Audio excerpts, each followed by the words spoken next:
आज आपण बघू हलग्याची फुलं कशी असतात आणि ती कशी निवडायची.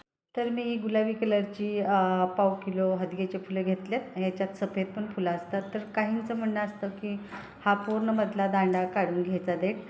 तर मी तसं न करता फक्त त्यातलं मधला भाग काढून टाकून दिला आहे आणि हिरवं जे खालचं टर्पल असतं ते पण टाकून दिले आणि ते मिठाच्या पाण्यात स्वच्छ धुवून घेणार आहे. तर हे मिठाच्या पाण्यात मी भिजत घातले आणि ह्याच्यात आळ्या पण असतात.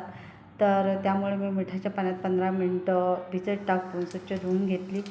कढई ठेवली. कढईमध्ये तेल ओतलं, जिरं, लसूण ठेचलेला आणि हिरवी मिरची, हिंग घातली, हळद घातली, चांगलं परतून घेतल्यानंतर स्वच्छ धुतलेली फुलं घातलेत.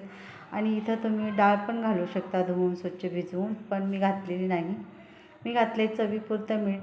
पाणी सुटल्यानंतर अगदी 3च चमचे भरड शेंगदाण्याची घातली आणि शिजवून घेतली भाजी.